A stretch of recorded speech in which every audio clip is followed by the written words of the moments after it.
What's going on, guys? I'm Degidio, and we are back with another episode of the Jaxxon Sports Show. I'm sitting here with the greatest co-host of all time, Twitch, the man, the myth, the legend. Very few have ever seen him in this form, in this rarity. Lean, mean, a fighting machine. Just came back from playing 18, took everybody's lunch money.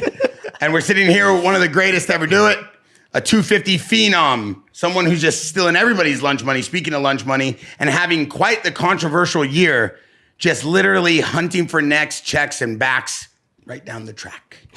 Ladies and gentlemen, Julien Beaumer! Come on, baby! Juju's in the house! Juju! Juju! Juju! Juju! Thank you for coming. Thanks, boys. Thanks for having me. And Julien brought his piece in the bag! Always good. Most riders come in with their mechanics, their team. You bring in your chick. It's kind of cool. Shows a little swag. Yeah, I got to do it different. Can't be the same. Little Rizzler action. You know what I mean? Okay, so Twitch, I guess I'll just hand it over to you now. You done? Yeah, that's all I got. I mean, I'm still hot off my post. I just did a post of me doing my first wheelie. First time ever. Right there. First wheelie, yeah, pretty solid. Hey, you see the fit though, right? Yeah, the unbuckled boots really. Yeah, that's what did it for me right there. Yeah. Was unbuckled boots. You don't like the unbuckled boots? No, I do. I appreciate it. We dig it. And I'm doing this. I'm just like Mr. Lawrence. He was telling me, he's like, yo, you're riding it too hard. You really suck at riding. And I was like, Mr. Lawrence, sorry, I'm not a phenom like your kids, but this is my first time on a bike. He goes, yo, just be gentle with it. Right into the back of his truck, dented it, broke the bumper, almost broke my watch. It was a great time, and now we're here. We made it. Yeah, we're still good. I appreciate you coming from 18. You were playing with Jet. Who else were you playing with? Drew Adams, and then my buddy AJ. How's Jet Lawrence at golf? He's good. Oh, okay. How'd you play? Decent. That means bad. Yeah. He got his ass kicked. Shitty day. Listen here. You play golf? I'm terrible. Oh, wait. Terrible. I played with AJ today from Cobra. Oh, yeah. Hey, he was telling me about your fitting. Yeah, I snapped a driver head Snapped the driver in the fitting. In half. Let's dig into this a little bit. Wait, so you do play golf? Yeah, I'm just not. I started like 3 months ago, so I'm not great. We're working on it. Got a big learning curve coming. Yeah, we're working on it, but it's not great. What made you want to start golf? I don't know. I guess I kind of got into it. It was like, I feel like everyone was doing it. I feel like golf got so big in a sense. Like what's this all about? Let me see. Yeah, it got big really fast. Like I didn't really pay attention. Then I got into it and I was like, oh, this is kind of sick. It's fun. It's just hard. Yeah. It's like you can just go chill. Yeah, and that's what I like. I like the competitive aspect of it. Like you'd be so pissed off for so long, and then you hit one good drive, and you're so like, stoked. Brings you back. It's like the emotions makes your day. Yeah, the emotions you can get in golf within 18 holes is unreal. Insane. Like, you're so mad, you're so happy, you're pissed, you want to break shit, you want to throw stuff in the water. Then you're stoked, and you're like, I'm gonna golf tomorrow. Yeah, I'm actually gonna come back. Yeah, it's pretty good. Pretty good Supercross season this year. Going straight into outdoors. What do you prefer, outdoors over Supercross or what? Supercross. I feel like I was never really an outdoor guy my whole amateur career. I never really had a standout amateur career, I'd say. And I really gelled with Supercross right away, and that was like my thing. And Supercross has been more of like what I like in a sense. It's just more technical. Yeah. More things like that. Outdoors a lot more high speed, and I struggled with that a lot growing up. So I think just the Supercross aspect of it fits me a little bit better, but the start of outdoors has gone good, so I'm happy. Like that too, like right away, like the first year that you did Futures, like we already knew who you were, but when we saw you ride Futures, we're like, damn, like he rips that Supercross. Like, yeah, and it was weird because I wasn't that good until I started training with Davey. I went to Star maybe 3 weeks before that. Yep. Before I got with Davey, and I was 3 seconds off Hayden at Star, and then I came to A2 and I was faster in qualifying. How did the whole KTM deal come out? Because that was like right after Futures, right? Like you rode all the Futures on the Yamaha, and then the next thing I seen, you were on a KTM.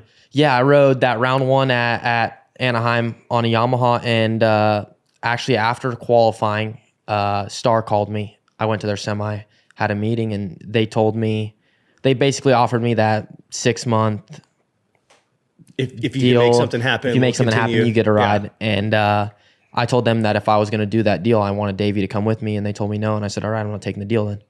And that week, KTM called and moved on. I had a 3-year offer. So, which is like, for you, it's like, why would you not do that? Yeah, you know why don't you take it? So, how is it working with Davey? Good. He's a beast, dude. Yeah. He gets on my nerves. He pisses me off. He's there to just check you all the time and just make you work your ass off for sure. He don't care. Like, I have a rough night, whatever.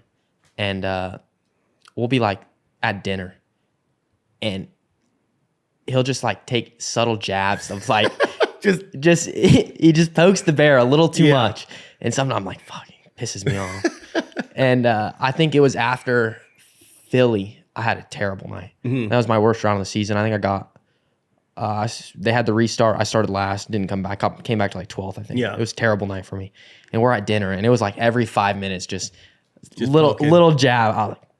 And I was already mad. So I was a little pissed off that night, But at the end of the day, he has your best interest. Like he's going to do anything he sees wrong with you, he's going to try to make really good. No, that's for what's cool about Davey. Like he'll be totally honest with you. He's not like a yes man, you know? No, he doesn't care. And he like, even, I don't know what it was. I struggled on Wednesday.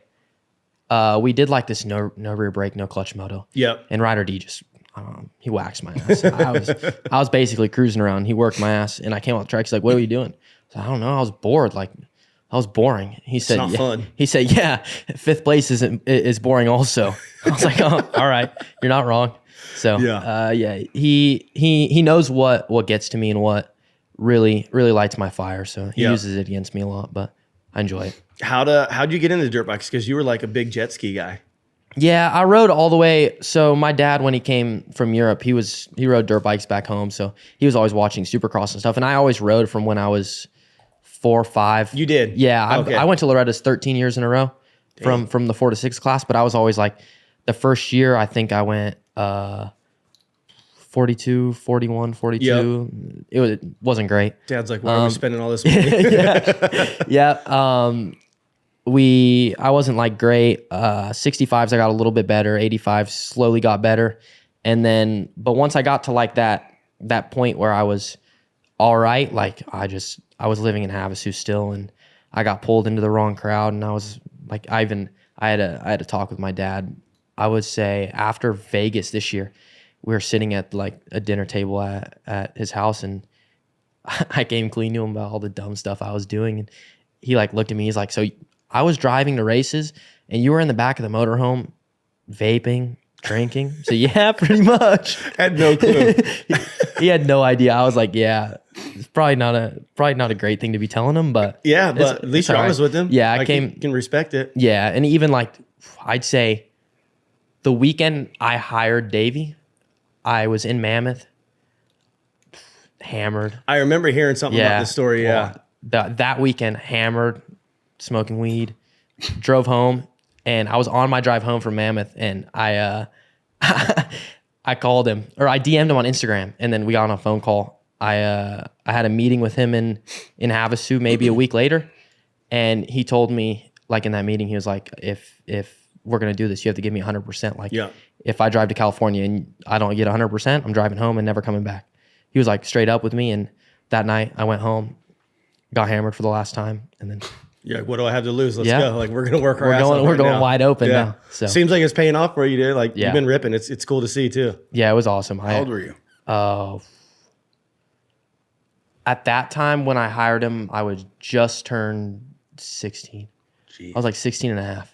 But were you hanging out with a bunch of people, trying to drink, trying to party, trying to be cool. Is that why? Yeah, and I think in Havasu, the whole that's how it is. That's how Havasu is. You're in Havasu full time? Yeah, I was born and raised in Havasu, so just the vibe around that scenario. All the shit that goes down all day. You're a product of your environment. Yeah. Yeah. Amen. 100%. That place is filled with fast boats and girls topping. Yeah, it's a little crazy. Not the place to grow up in, I'd say. So, especially for what I wanted to do. Yeah, but, for sure. I was lucky I got out of it at the right time. Were you a mechanic too? No.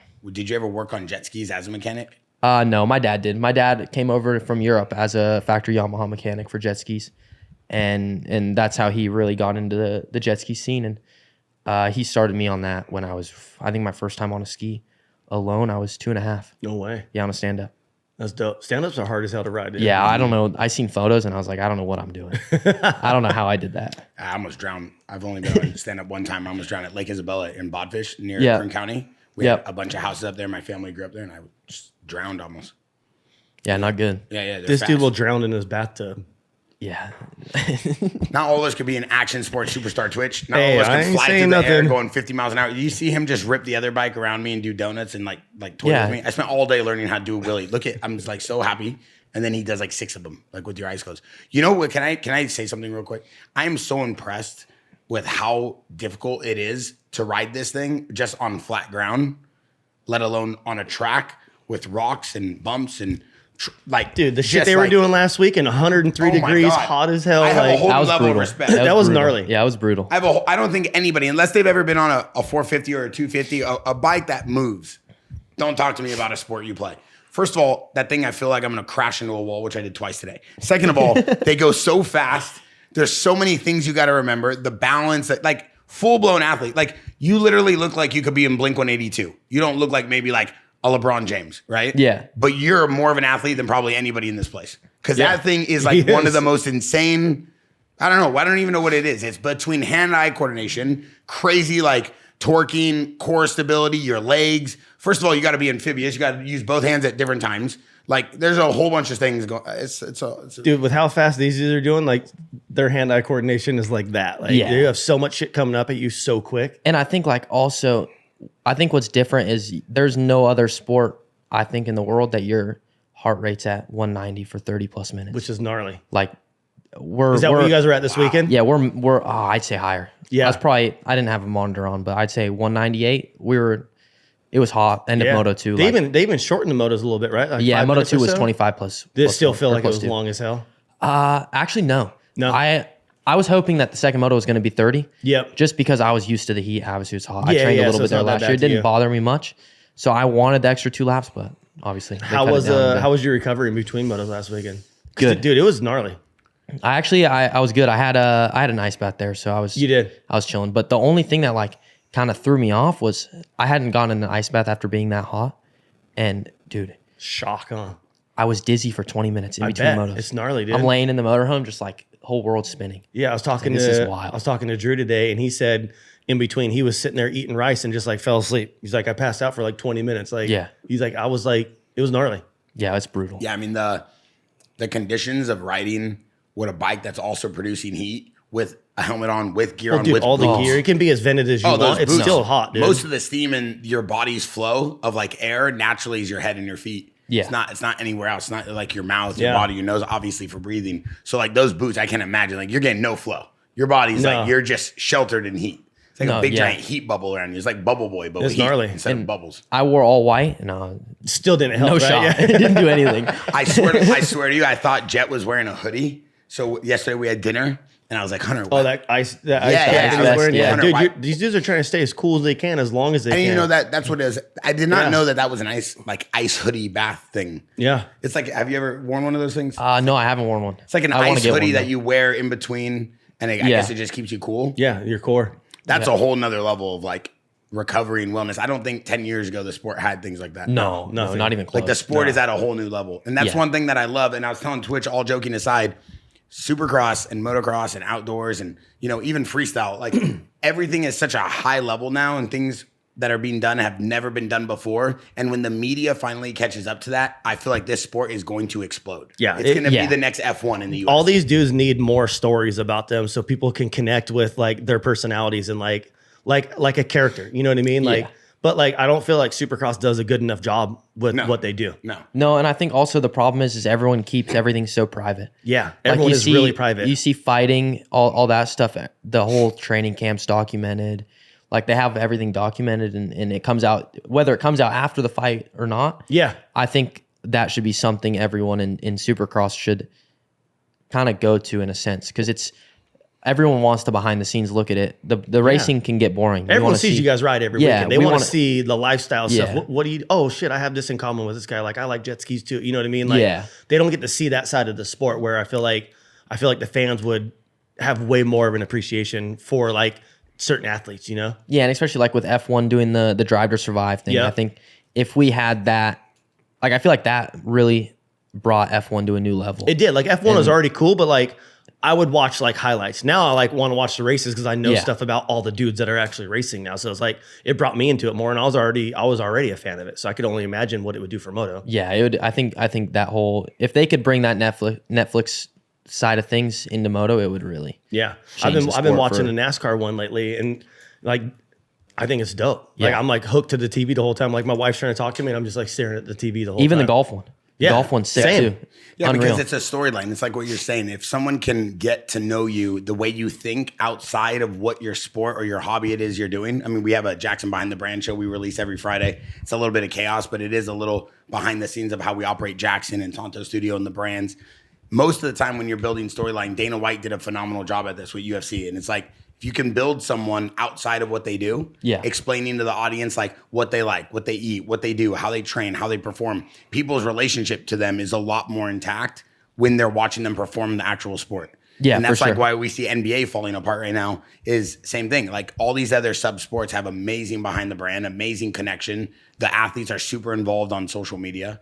That's another thing too that I don't understand. Like in between motos and in between the night is so long and the racing, it stops on Peacock for like 2 hours, and Peacock does a good job with, streaming, but that 2 hour break should be all behind the scenes storytelling, pre-recorded moments. Like so many misses. I mean, it's not you guys as riders are putting on a phenomenal event. So it's more of like the back end side, but I personally am falling in love with supercross and motocross and like just the whole concept of this moto industry because of the Lawrence brothers and Twitch.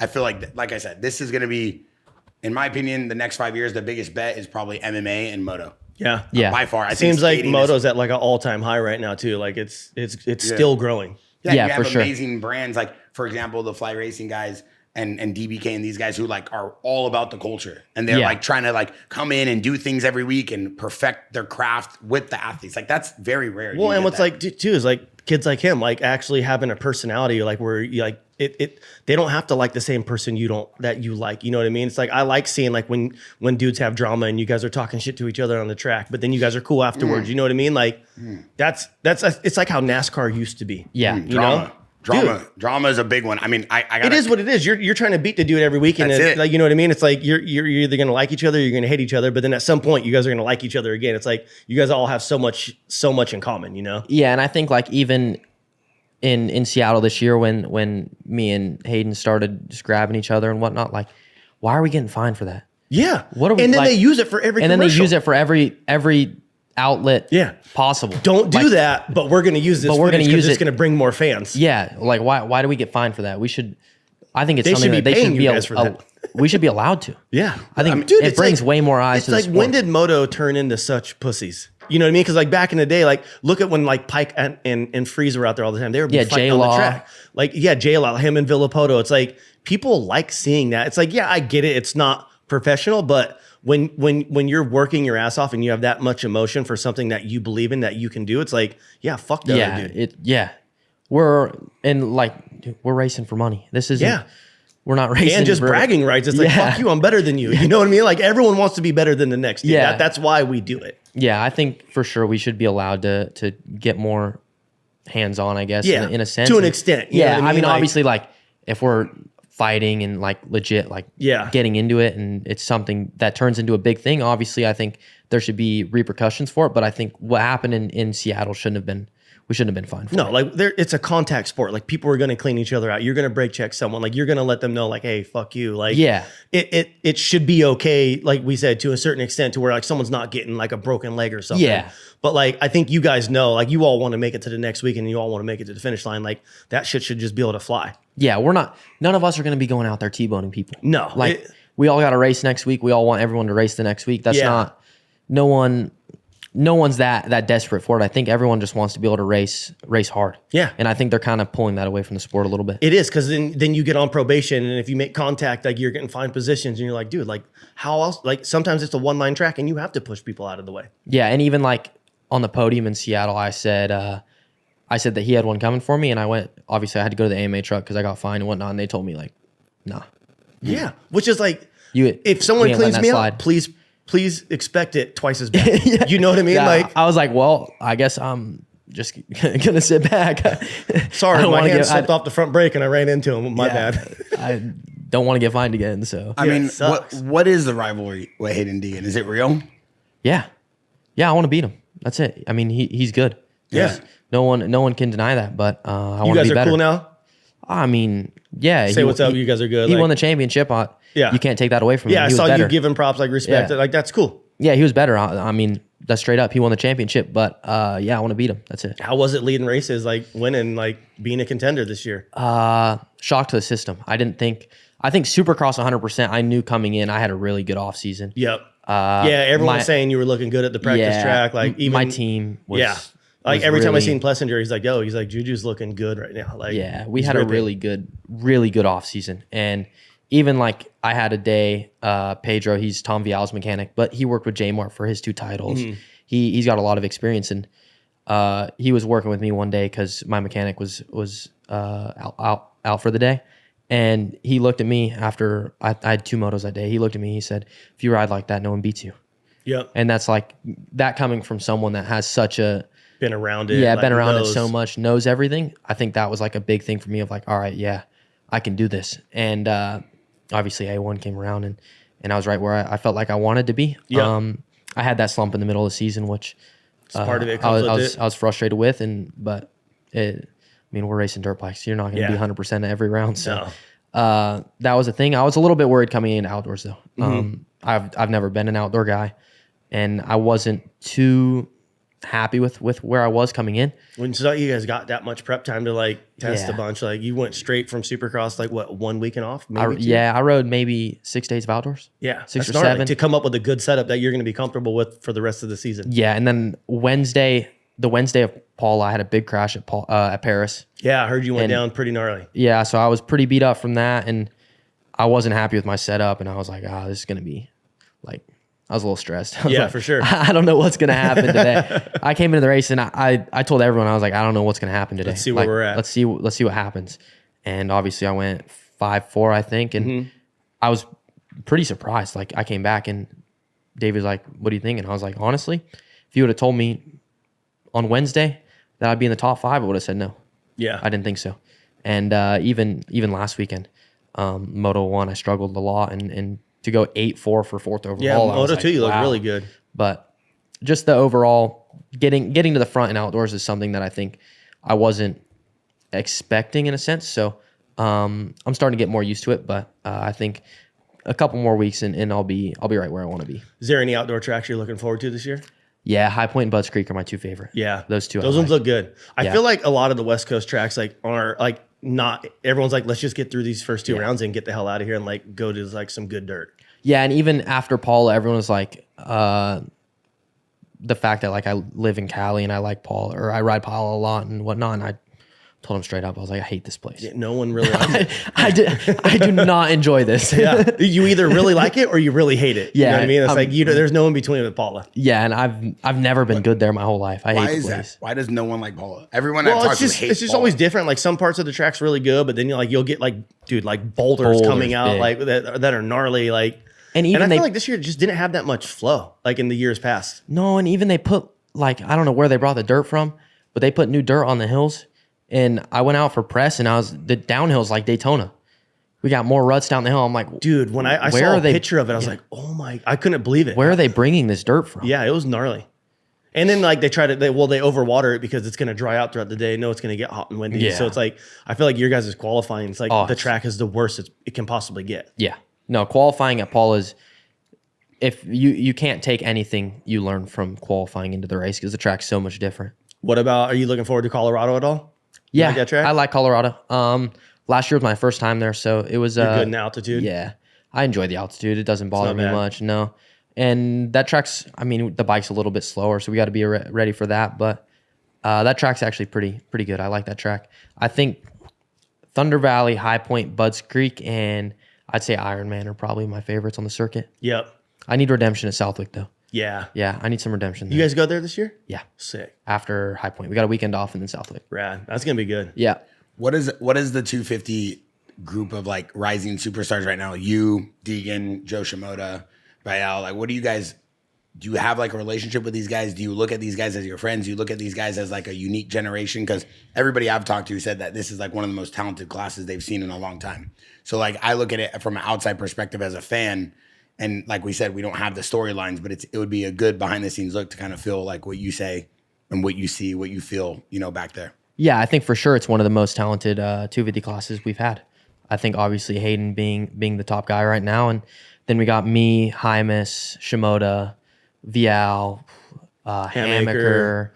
You have Adams. Yeah, like there's Kitchen. It's stacked. It's a big squad. Yeah. The top 15 is factory dudes. So yeah, it's gnarly. It's a and deep any class. one of you guys can win. That's like what's gnarly. That's what I think people don't realize is like I could get 6th or I got 4th this weekend and I could go out and win by 20 seconds next weekend. Yeah, exactly. Like, that's just how it is. And I think that's something that is really unique about the 250 class right now. I look at kind of like the way I would say rivalries happen in sports, and then it tends to be this thing where then the kind of like the organizations push these rivalries, and obviously we're not having that. It's kind of you guys as writers are pushing your own rivalries with social media. Do you feel that in terms of sponsorship, in terms of you being like a better writer, notoriety, do you feel like that ever weighs on you? Do you feel like you care to have to play into that, or you're like, yo, I'd rather just race, or do you feel like it's part of the business now? No, I think, I mean, of course, I think everyone would rather just race. That's how it is. But I think you have to be willing to bring the rivalry out and start things like that just to try and grow the sport. I think if everyone just went out and raced every weekend and no one talked on social media, no one did anything, it's boring. It would be boring. Yeah. It's like, and I was telling, I don't know who I was telling this at Paula, but we had the pre-race press conference or whatever. And I was like, I'm sitting up there for 20 minutes staring at the ceiling. Like, yeah, we're literally sitting up here. We answer one question, everyone else answers questions, and we leave. Like, it's boring. We need some like UFC boxing style press conferences where everyone's yelling at each other. Good questions. I think that'd be way more fun. Yeah, everyone's going cool. back and forth. It'd make the sport so much more interesting. Yeah, but, and then people have the dude that they want to root for. Yeah, I mean, they got to just make it seem more of like, and I hate to say this because obviously I'm not a writer, but it should be like the top 4, top 3 at one time only arguing against each other about the race or the previous race, and then let you guys lead. Like a 12, 15-minute max press conference. Let you guys do your thing. Then let how like Dana White allows the audience to ask questions. Yeah. But like, it's very hard to get into it because there's just so much going on. And unless you understand the points, and then if you're new to the sport, like understanding the different motos and then understanding the overalls, it's a lot to soak in if you're new to the sport. It's not like fighting. Like my mom could walk in and be like, oh, the guy in the orange is killing the guy. The guy has blood all over. But you can't do that. And then it's a 30-minute long race too. So the other part too, I feel like, is they got to do something like, I feel like if you get lapped, you should get kicked off the track. I was watching this with my dad, and I don't want to get killed by riders because I don't know. Like I said, I'm talking as a fan, but I'm watching this with my dad, and there's about 15 people here. Luke Rockhold, he's a UFC world champion. Rampage Jackson, UFC world champion. Like, these guys are all legitimate athletes, and they're watching this, and they're like, how is he lapping someone? Like, those guys just move, like, get them out of the way. Because I feel like Jet or you guys, because we were obviously all here watching the Lawrence brothers, and we watch you guys compete as well, and it's like, bro, someone's going to crash into someone, and it's like, I don't know. Maybe this is taboo to talk about. I don't know, because I'm not a writer, but I feel like they should, if you get lapped, you should have to exit the race. Outdoors, it's a lot easier because the track's so much more open. Lappers don't really get in the way that often.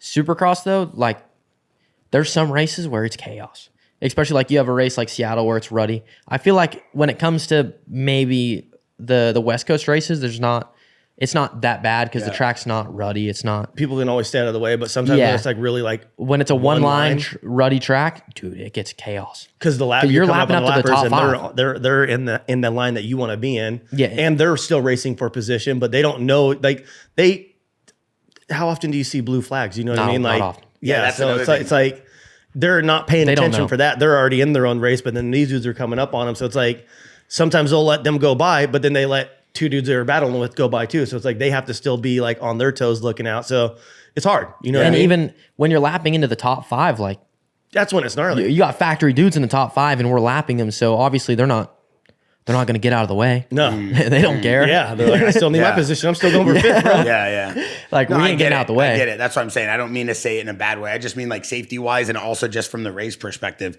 probably make it crazier. Or do something where it makes it a little bit easier to understand, because then it just becomes chaos for the fans. The other thing too is, do you feel that motocross like is missing, like for UFC, they have like the UFC PI and a place where everybody could go train. Like, you guys training at a public course and a public track and a public, there's just anything public while you guys are getting ready for real races that you're getting paid for, baffles me. How is that even legal? It's not a lot. I think in Cali they should have a spot that only pros are allowed to be at, just because of how populated the public tracks. Having here. like that pro day. Yeah, that we. Yeah, that I think the fans could come every to. Make it insane. Yeah, make it doable because we had days even before outdoors this year. Like I didn't even want to ride. Yeah. I was almost landing on 50s. I'm like, this is so boring. And like, that's it's miserable. That's the shitty thing. It's like it's scary. Parents are like, oh shit, I'm gonna throw my kid out there with Juju. You know what I mean? I want to get a photo or a video, but it's like, I don't think they understand how quick you come up on those kids. And a lot of those kids aren't used to holding their lines like with someone that you're racing with. If they hear you coming, they know like, okay, I'm going to hold my line. Like he'll get around me somewhere right here. Like, I've seen so many kids get taken out at the track like that from like dudes coming up on them way too fast. Like, or the kid just being like, oh, I should get out of the way. And then he's like right into your line. Like it should be a pro day or a pro practice, you know, like. Yeah. And I even we had a day when we were getting ready for outdoors. I'm really close with Jorge Prado. Yep. And he came to me. We were talking after a day of riding, and he was doing motos or he was testing. He was doing something. It's like right when he's coming back from his shoulder, right? Yeah, yeah. And there was a 50 on the track, and he cut the track. This 50 was in a rut, and he pulled in front of the 50 and stopped, and like told the 50 to get off the track. He did. Yeah, he was like, "Dude, you're gonna get hurt." Yeah, like we can't. I mean, I'm gonna kill you. Yeah, like that's just how it is. It's gnarly. And I think just things like that. The parents. I think a lot of it's to blame the parents. They shouldn't be letting you should not be letting your 5-6-year-old on the track with professionals. Like I would not be sending my kid out there. No. Like I'd be like, no, dude, like wait till they're done, then you can go out. Like your kid, I'm not even going out. Well, even like when I would go out there and go moto all the time, I'd see these dudes out there riding. I'm like, these dudes are out here working today. Like if I see them coming up, I'm like, I'm gonna get off the track and let them go by because I'm like, I'm just out here riding, like messing around, having fun. And we even have like C-class dudes like racing us. Yeah. I'm like, why? Like I don't get it. I don't get it. Yeah, you're like, I'm just putting in my work right now. Yeah. Like, I don't get it. What is that? And that's another thing I want to break down for the audience. Like you just talked about putting in your work, and I talked to the only interaction I have with riders on like a daily level is the Lawrence brothers and Twitch, and then Joe Cancelleri is always in here. Yep. Concrete Cowboys, they just drink and terrorize cities, so they're not really like giving me much insight. But what does an actual work day look like for you getting ready for a race? Like not like the off season. I'm talking about like this week in between your races, because it also kills me. Like you guys race like 20 weekends in a row. Yeah, like, you're not gnarly, like dude. It's people. I'm telling you, go get a 450 or a 250, write it around your block, and tell me how your hands feel. I'm not being a pussy. I'm just telling you, it's not the easiest thing. It's and not. I think I'm a very talented athlete, and it does not work for me. Yeah, so I can imagine having to do those amazing races, 30 minutes at a time, and then doing that like 20 weekends in a row. There's no way. Well, and people also don't realize like, yeah, we race 30+2 on the weekend, but we're doing 40s during the week. Yeah. We're not doing 30s during the week. We're doing 40s. 40-minute long practice. Yeah. 40 motos, like full speed. Full speed, wide open. Motos. Yeah. During the week. So I like want the 30 to feel like it's easy. So break me down a week. Tell me what a week looks like. So this you just left the race in Sacramento. Yeah. So you came back. What does Monday look like? Sunday? I flew home Sunday, relaxed, chill, nothing much, and then this morning got on the bike, recovery ride, just try to get the body back to 100%. You have to do that on a bike though. Yep, on a bicycle. Oh, a bicycle. No, he'll go just ride like a bike. like a road bike. And then I went to the gym, and then you go Tuesday. I'll wake up, go to the track. Tomorrow I'll probably have either 235s or 240s. That's just how it is. And then Wednesday I'll probably go home, do a recovery ride, something, try to spin the legs out a little bit. Wednesday, same thing. Go back to the track, do some motos. Thursday I'll wake up, spin out, come down to Newport, go see Dr. G, try to get some work in, and then Friday morning, I'll do a recovery ride and go to the airport. And then back racing again Saturday. It's not like they have chill days. Crazy. Like, and their chill days are travel days. Yeah. Like they're flying home from the races. Like right now they're on the West Coast, so it's a short flight. But like when you're going East Coast back and forth, like your chill day is like a gnarly day still. Yeah, I mean we're going. I had a day after Philly actually. I got delayed in Atlanta for 12 hours. I didn't get home till midnight. Yeah, and then Sunday you're working night, the next day, and then on the bike the next morning. So it's. We don't get much time off. Is the mountain bike, like, is road work actually still important? Yeah. It's more important for us than gym. Why is that? It's where you build your base. It's where we get our cardio. That's how we can really go. Like I could work out as much as I want, but if I worked out and didn't cycle, I wouldn't be able to do 30+2 like at all. Mm-hmm. Did you do stuff like that for freestyle? Yeah, I would, just because I wanted to be in shape all the time. Yeah, but it actually would help you like on the bike? Yeah, and I feel like mentally too. And I feel like when you're out road biking, like so much thought, there's so much boring. thinking going through your head too. Like you can think about what I do this weekend. What am I going to do better? Like, okay, like no phone. No, you literally Nothing. just, you get in the zone and you go. What about And if you're music? riding with a pack of dudes, like you're hanging. Music? Nope. No music. No music. You don't put AirPods in when you ride? Nothing? Nothing. Damn. Just Can't. think time, dude. Yeah. That's crazy. And even like off season, That's when it's gnarly. Like boot off camp. season, they think during the season gnarly, boot camp's worse. Why is that? We cycle every 2-3 times a week over 3.5 hour rides, and then we Imagine ride being on a bicycle for 3.5 hours. we ride 4 days a week. On top of the 3 On days a top week of the riding. 3 days a week cycling. So Go home, like we'll get done riding. I'll go 45-minute recovery ride, and then go to the TV, watch film, rewatch every lap from practice that day. I mean, boot camp never ends. you talk about boot camp though. I was gonna ask you, what does the diet look like though? So what's the diet incorporated in all this? You eat whatever you want, or you stay healthy? No, fuck no. Yeah, I'm dairy free, gluten free, everything. Why is that? French? Davy's Is that like a preference. French thing? Yeah. Davy's preference, whatever he tells me to eat, I eat. But That's crazy. yeah, It's gnarly, dude. Like these dudes are on a strict schedule. I'm pretty much chicken, rice, a little bit of pasta, steak sometimes, but that's like 24/7.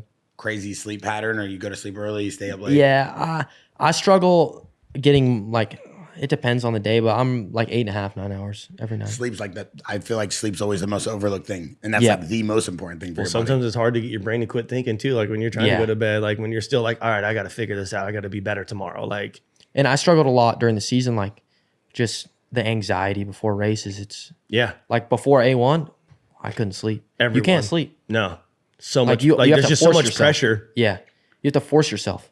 It's unreal. It's like the first race. I'm like, you want to go show out and like be the dude. Like, all right, like fighters talk about. That's such a funny comment, because fighters talk about how when you, like Rampage always said, when I stopped stressing, when I stopped having anxiety, when I started being able to go to sleep early, it like didn't matter for me anymore, and I was done. That's when I knew I was like kind of done. But he's not done yet. He's not retired.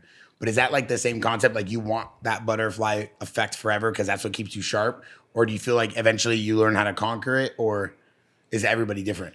Yeah, you learn sometimes. I think round one, it's obviously like no matter what, you have such a long off season, all the work that you put in, and you still don't know. You never know where you're going to be. You could have the best off season and show up and be fifth. yeah. So I think, And think you're going to be like winning. Yeah. You're like, damn, I got some work to do. yeah, maybe this off season wasn't great. Yeah. So I think that's a big thing of just like, you never know. That's the crazy thing about the sport. And you always think, obviously, you never know what everyone else is doing. So yeah, I had a good off season, but what if his was better? Yeah. You never know. I worked my ass off, but did he work twice as hard as I did? Like, Yeah. you don't know.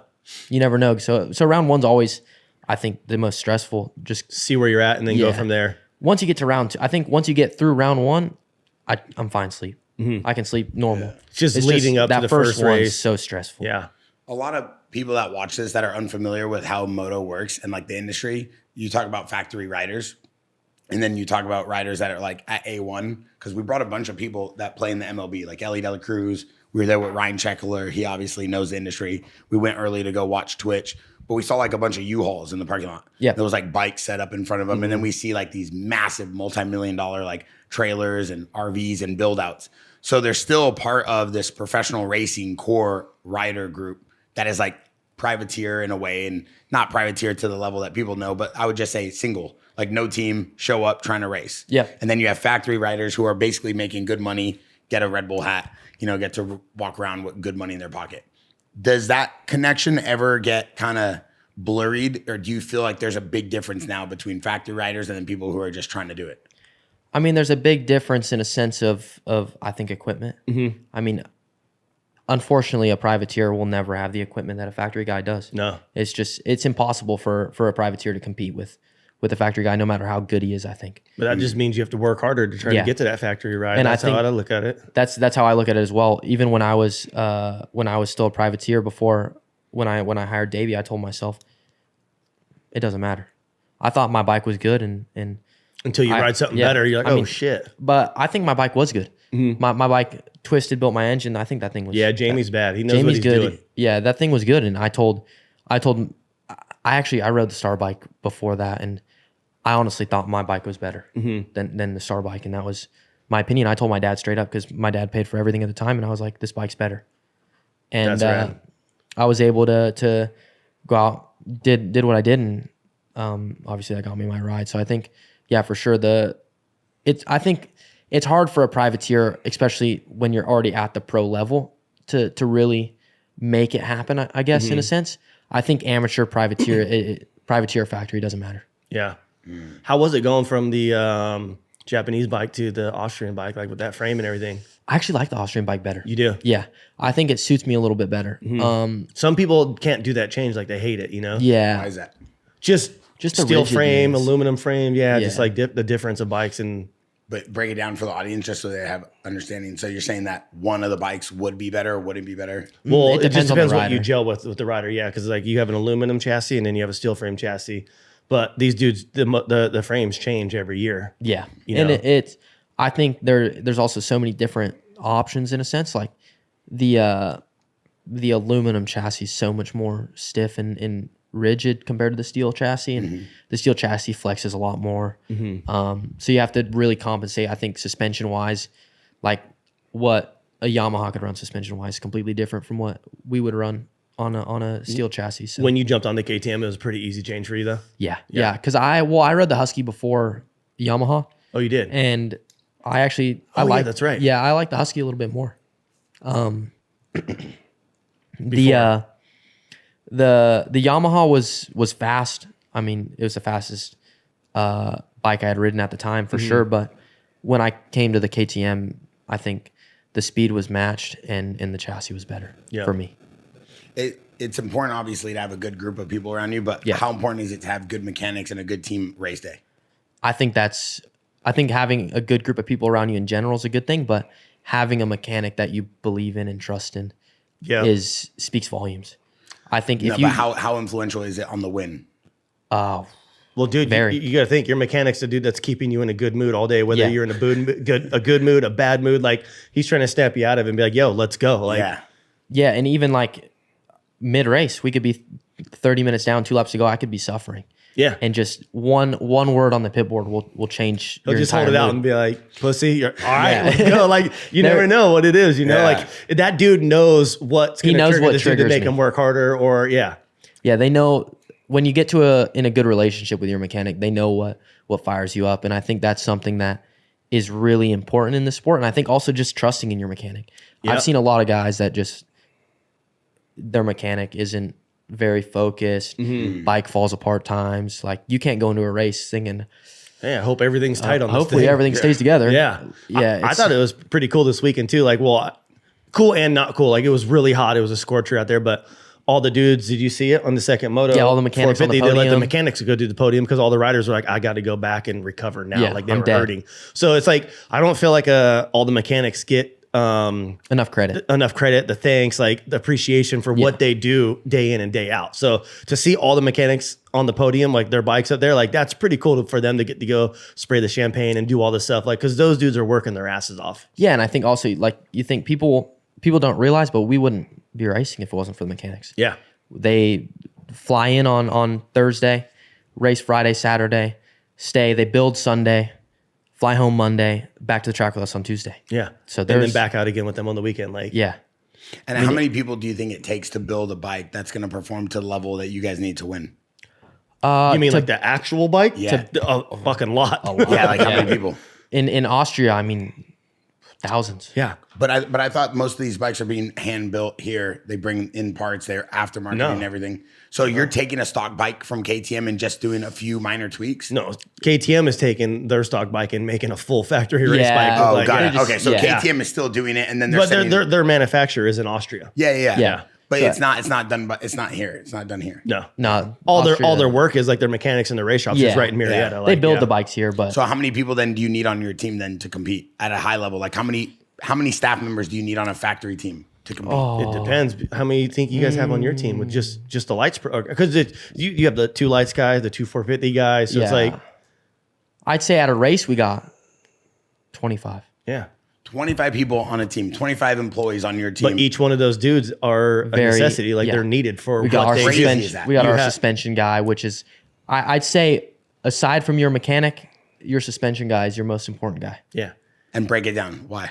Because I think if you don't have a good relationship with your suspension guy and you can't relay information, and if he doesn't understand what you mean by some Yep. things, you're going to struggle. Because if you can say something, and if he doesn't understand what that means and he makes the wrong change, then you're screwed. Yeah, your race is either bad, or you can gel with your dude, tell him the change you need, and then it's way better the next moto. Yeah, and even like this weekend, and they'll say it themselves. We made a change before Moto 1, and our crew chief Carlos, and my suspension guy looked at each other, and they all said, "This is either going to work really good or really bad." And it was really bad. And it was really bad. But we all knew. Yeah, we knew coming in. We said, "This is either going to work or it's not." Yeah. It's like you're trying to predict what the track's going to do with your suspension setup that day. Yeah. You know what I mean? Like every time you're on the track, it's a different track. Yeah, and the thing is like, and obviously I keep saying this for the audience because we make so many clips, and I want people to be able to like kind of understand your perspective a little bit better, because Twitch, you're so knowledgeable about this, and you do so many of these. Sometimes people, because they blow up our Jaxxon podcast Discord with questions, and they always want to know what's going on, and we do hundreds of these clips of the podcast. But most sports, for example, NBA, they go to the same court. They know what rubber feels like. They know what the floor feels like. They know the depth. They know the length. They know the width. It's easy. Yeah, you know how high the they hoop practice is. a free throw 10 million times, the exact length, width, dimensions that they're going to be competing at. Okay. Yep. Same with MMA. They have the exact same cage they're fighting in. They understand how many chain links are behind their head when they do a rear. You know what I'm understanding? Yeah. So when you go to a track, every single track's different. Yep. All the dirt's different. It's like Gladiator. You're picking up a bunch of dirt, rubbing it in your hand, hoping that you understand what's going on. How important is your team and you relaying that information to each other? Because, I mean, you don't have that much time to set up the bike. No. You don't have that much time to get ready. We got 2 practices. Yeah, so how do you do that in real time? That makes this sport 10 times even more difficult. Yeah, and I think even you could go to, say, I could go to Paula tomorrow on Tuesday, ride, show up to Paula on Wednesday, and it could be a completely different track. Yeah. Everything different, completely different setup. That's crazy. And a lot of times too, like you'll show up with your last year setting from there, or if you got the bike better. So it's like you're always all over the place chasing the setup. Yeah. Yeah, Jorge Prado told us he keeps a little notebook of the tracks. Everything or was he does, it Joe yeah. Shimoda? I think it was Jorge Prado. I don't remember. One of those two guys. Those two guys look like they would keep a notebook, but he keeps a notebook of like everything, every setup, every race, everywhere he was. I think it was Joe Shimoda actually. And the thing is like you just said, like you go one day, the next day it's completely different. Who is making those pivotal impact decisions, like in real time, to say, we need to change this. We have a race in 5 minutes. We need to do this. Is it you? Is it the team captain? It's everyone. It's Everyone has to agree of what they're seeing. Yeah, what but who's he's running feeling. like team captain on that? Or is it the rider gets the last? I'd say rider for sure. The rider gets the last gets the decision? main call in it. But I think like I've had times where I made a call and the team looked at me and said, no, like this is going to be better, and it worked. Yeah, so but then it could be opposite too. You could tell them this, opposite. and they're like, no, and then it does work or not work. You know? Yeah, it That's really what's hard. depends. I think it depends on one, how bad it is. If it's something like this weekend where I was struggling terribly in qualifying, at a big crash in the second session, and I came back and I was pretty much, I told them, throw the wall at the thing. Give me something. Give me see. something. We'll see what happens. Like at this point, I don't care. Yeah. So That was for Moto 1. Yeah, that's for Moto. I said at this point, I don't care. Throw whatever you got. And then Moto 2, you made the change. You gave him some feedback, and the bike was better. Moto 2, I went back to my base setup. So it was just, they came into the semi and they looked at me and I said, just go back to base. Don't touch anything. I'll deal with it. Yeah, you'll figure it out. Yeah. Find those lines that will work with. Yeah, it's Yeah, gnarly, Crazy. dude. But like in freestyle, like when you were competing in X Games for a different context, you have a bike, right? You have to deal with the bike working. That's first. Only of thing all. I really had to deal with is we didn't change our setup ever. It's just tire pressure or certain tires if it was dry. you didn't if it change was your bike? tacky. No, my bike was always the same. What if it was like a dirt ramp versus like a metal ramp? Same shit. Like my suspension was always just ran supercross suspension.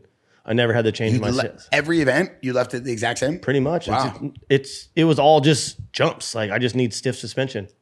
You just figure it out. What about your lines and your tricks? Was it always you, or did you have a coach or a captain or was someone just me. helping you? That's you. Yeah. So it's like a lot. It's not even remote. It's a lot on the rider. It's what Yeah. you feel, what you want your bike Yeah. to do. Like I have a mechanic there to like make changes if I need them, but like minimal. What about you? Like walking the track, looking at the track, like prepping for the track. Is that all you, or do you have someone that does it with you? Supercross Davey will come with me. He does everything with me. Supercross, a lot of the times he'll make a lot of the calls when it comes to Supercross. He's got a lot of more experience with Supercross, and I let him kind of decide. Like on track walk, I listen to a lot of the things he says. Outdoors, we don't even walk the track. most tracks are 99% the same, and you're going to waste way too much energy going to walk every weekend. So go chill in the semi. We'll come out for practice and see what we're going from there. Yeah, and even like this weekend, I called him. He wasn't there yet. I called him on Friday, and it was 1:03 on Friday, and I was like, "Hey, do you want me to do a recovery ride, or do you want me to chill in the motorhome?" He said, "Go in the motorhome, AC, and chill. Just stay out. Be of ready. the heat." Yeah, nothing. That's crazy. And how many outdoors do you guys have 11. before you get a break? Well, we have 2 more till we get 1 weekend off, Got it. and then we have like 4 again after that, then a weekend off because which is still ain't a weekend off. They're still working. Yeah, like, yeah. And like a weekend off in the middle of the season is Saturday's a 3-hour bike ride. Yeah. Same thing. That's you're weekend still, off. you're still doing You're it. still doing something. Yeah, bro. This You sport ain't is off. like I tip my hat to you guys because you have like, dude. I think there's like 40 or 50 races basically if you were to count everything. They don't stop, dude. Yeah, like the Lawrence brothers. I did the math. I was like, bro, there's 42 weekends they're on the road. Well, I 'Cause you think have he'll the start doing a nations bunch and- of overseas races probably soon, off season coming around. Like, And then even like in last year, ended in Vegas, September 20th or whatever it was. I was back training October, not even a month after. I took 3 weeks off, and I was back to getting ready for 2025. And those 3 weeks, you still in the gym or something or no? Yeah, 3 weeks. The first week, I was fully off, like just chilling. just disconnect. And then I couldn't do it anymore. Like, I don't know what it was, but I physically can't go more than a week without training or anything. Yeah. Like after a You week, feel I like you're getting go lazy. crazy. Yeah, for You sure. want it to, You're yeah. so used to doing it every day too. It's like you want to get better, so you can't just sit there because you know someone else is working. Yeah, I go crazy. So I took a week off, and then I was back running in the gym, swimming the second week. So You got crazy style walking into all the races, and you also have like a good personality. I feel like you're going to be like a huge name in the sport. You already are becoming a rising superstar. Who do you get along with, and who do you not get along with besides Deegan? We know that, of course. I feel like besides him, I get along with most.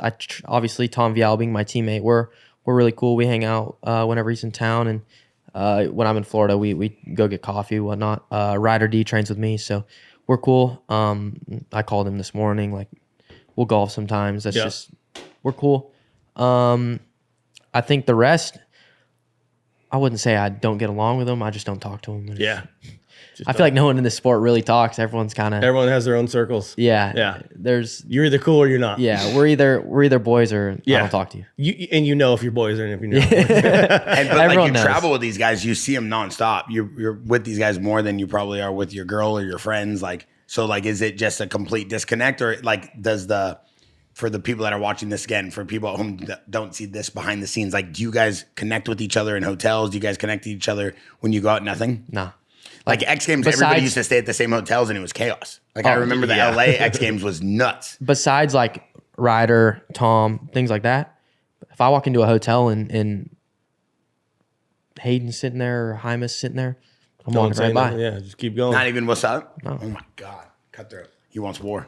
I Yeah, love it. I mean, why? Yeah. No, I love it. I love I gotta hearing go it. raise that dude for 30+2 twice. Exactly. Yeah. I'm No, good. I just love hearing it in real time Good. now. good. Then answer me this. So there's a lot of times where you guys are now at the races and you're dealing with people like we know, obviously you get fined for doing stuff and you guys have your emotions, which is amazing. Like I said, I'm all for it. Yeah, I think you same. guys should do whatever you want because you guys are literally just putting your life at risk. Bro, I'm putting my life at risk just starting that thing. I can't imagine what you guys feel going through those races. But like, do you feel like it's becoming more physical or less physical in real time while you're racing? More. More physical. Like people are really trying to... Because I think everyone gets better every year. Yeah. Everyone gets stronger. The bikes get better. Yeah. You get better. Like it's just always evolving. You're always learning. There's never like a time where you're like, oh, I've got it. Like, yeah. I got it figured out. Yeah. It's like there's never a time where you're like, oh, I'm in good enough shape. Like, I'm good. Yeah, no, there's always want to work more. We're always. What about people like bumping into each other, people trying to fight, people trying to get a little rowdy out there? Is it getting crazier? Is it getting less crazier? Do fines kind of make people a little bit more tamed? Yeah, it's gotten soft. It's gone soft. Yeah. Really soft. We need to lighten it up. I think Hayden's bringing it back to life a little bit. Yeah. Obviously, our rivalry is starting to bring it back. And You need the shit talking. Yeah, like you said it. It's part of it. It's what you're working for. It's like, no, dude, fuck you. I'm gonna be better than you. Like straight up. Like It is what it is. I was like, even the whole Salt Lake City thing that everyone was talking about with me hitting hammer or whatnot. And they asked me if it was team tactics, and I was like, the team told me to be careful with Tom. That was it. That was it. I got a $25,000 bonus to get second. Yeah, and I'm gonna take. I don't give a about Homeboy's $500,000 championship bonus because it ain't going into my bank account. Straight up, dude. At the end of the day, you're out there for you. I want my money. Yeah, exactly. I'm gonna do what I got to do to get it. Yeah, I ain't moving out the can way. we make sure we just clip that one piece? Like, that's all I want. My money. That's what I was looking for. It is. I want my money. Yeah, yeah. that's what you work your ass off for every single day. That's just how it's gonna be. Yeah. If I'm gonna be better, incredible. I'm gonna make more money. I'm gonna be better. Yeah. If I can clean you out for 50 and make 50 grand, I'm making my 50 grand. Friends or not, Yeah. I'm taking my money, dude. Like, Yeah, over being friends. Did he text you? Did you text him? Did you guys talk? No. Nothing. He pointed at me after the race. In was what it. way? Yeah. In what way? In what way? I gave him like a knuckles. Yeah. I tried. He just went like that. And I was like, No, Got one coming. Like this? Like Said, no, all right, no. Cool. I'll know what to look when I see a green Was he fender. pointing towards your Nah, just trailer? Like no, just like pointing at me. like almost a middle finger. Yeah, pretty much. Like you got one coming. Yeah, bud. you got one like coming. I got you. Like more like this, like a half limp finger. Yeah, like, I got you. 100%. Okay, I'm trying to figure that one out. I like that one. All right. I mean, I got one coming for me. And are you on I'll take defense it. when you're riding? You're on defense? No. You're like, all right, cool. Come get I'll some. take it. Yeah, it is what it is. I did it. Yeah. It's not going to be the first time, and it ain't going to be the last time. I Yeah. really like this kid. well, because I mean, if this you- is so if you're gonna, honest. this is him. Like If you're gonna give it, you got to be able to receive it. God, 100%. Thank you. Yes. Amen. Yes. See, That's this how it is what we need. This is what we need. This is what. This is what makes the sport not soft. Yeah, this is what Yeah, Peacock. I mean- Peacock. If you're watching this, if Can you we- want your views to skyrocket in between those 4-hour breaks where tennis comes on and you ruin my whole workout because I'm here watching with 30 people, put these guys that are actually cool on the TV and let them talk about what's going on and what they do and who they want to be and who sucks and who rides bad and who shouldn't be on a bike. And we will all watch more, Peacock. I'll pay extra if you did that. Yeah. Well, I'm and like telling you, this is what the sport needs. even Amen. and I think everyone's You just you saved gotta motocross. you gotta own up. Like in the press conference after Salt Lake, they were asked about me and Hayden's rivalry, and they were like, did you enjoy it? Da, da, da. I said, yeah, it was fun, but I mean, I got my ass kicked. Yeah. He kicked And he kicked my you're man ass enough for to admit it. It he is kicked what it my is. ass for 5 weeks.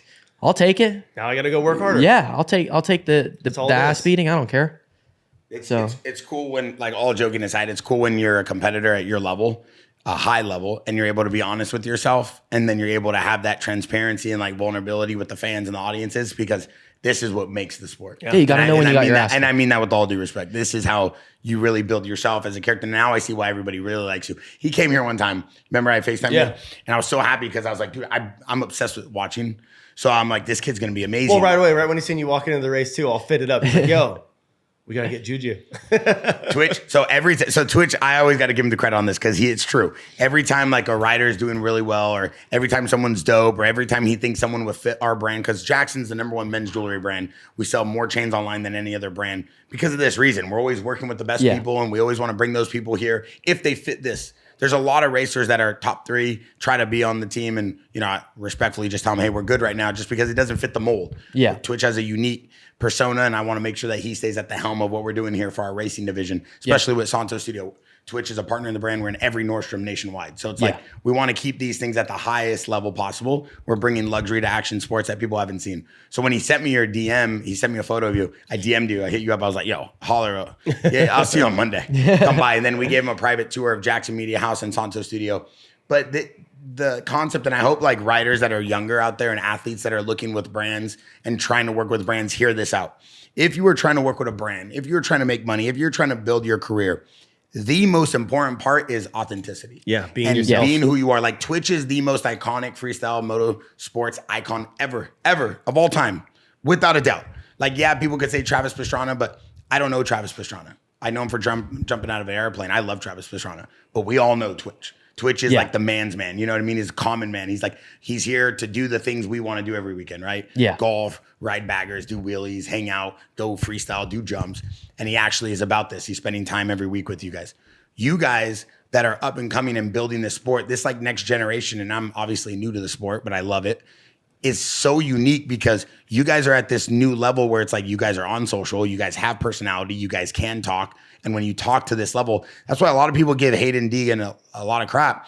And some things he does I don't agree with or I don't think is cool, but some things he does, I'm like, bro, this guy's killing it. Yeah. And he knows how to play the game. Yeah. And I can't sit here and be like, oh, I don't like him because I don't sponsor. No, I gotta shoot everybody straight. If I'm asking people to do that, I gotta do it myself the same.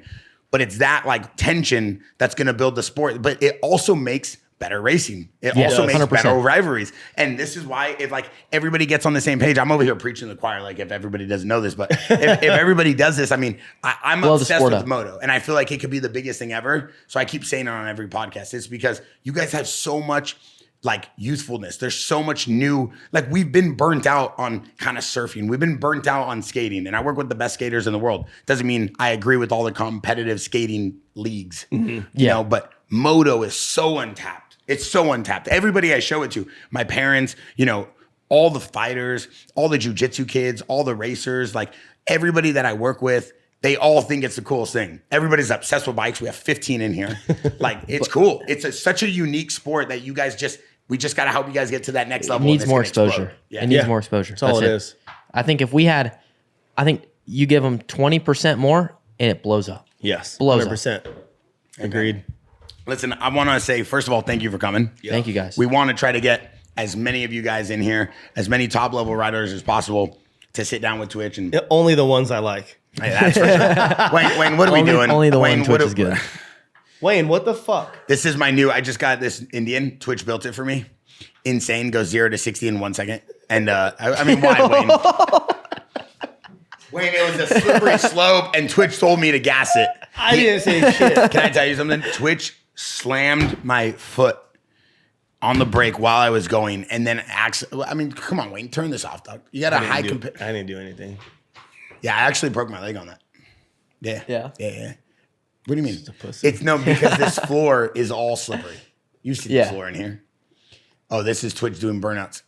Yeah, like this is chaos every week. On the Jaxxon Behind the Brand, like if you watch it, it shows a little bit of all the moto guys, the Concrete Cowboy guys, Twitch doing his thing. Here's A1. And we kind of try to show as much of this as we can so people can get a full behind the scenes look of this. We have Luke Rockhold trying to learn how to do wheelies, so we put him on a Suron, and he almost crashed into a wall. Luke Rockhold's one of the most coordinated MMA fighters of all time, and this guy literally almost smashed into a wall going 20 miles an hour.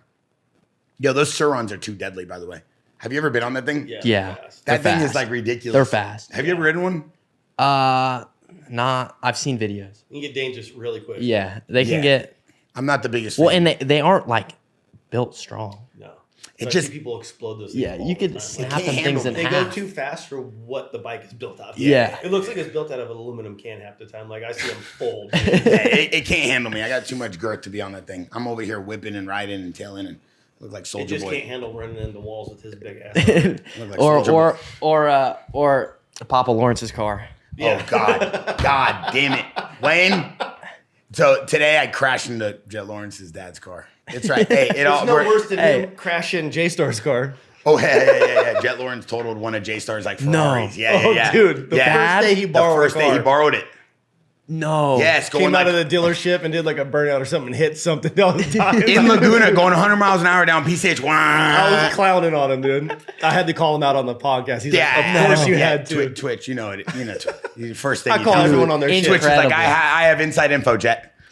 You crashed the car. And Jet's like, how do you know? All right, I guess I'll tell you. Thanks, Twitch. I guess I actually did crash the car. All right, so we appreciate you. Good luck. We know you're going to do phenomenal. You're already doing phenomenal. You guys have an amazing season, amazing riders, amazing everything that's going on with you in your career. Anytime you want to come back, you let me know. Awesome. Thank you guys for having me. Shout out to Uncle Twitch for making this happen. Thanks, Twitch. Yep, thanks for coming. All right. Make sure you guys go check out the Jaxxon Behind the Brand and our all-new Jaxxon Podcast Discord, where you guys can ask us questions. You guys can get inside info, behind-the-scenes, exclusive clips, and you guys can see everything that's coming out. Not to mention, we just dropped our brand new JX1 with the rubber strap, and we have our brand new chains all on Jaxxon.com. Make sure you guys subscribe. Thanks you guys for watching. We're out. Thanks, boys.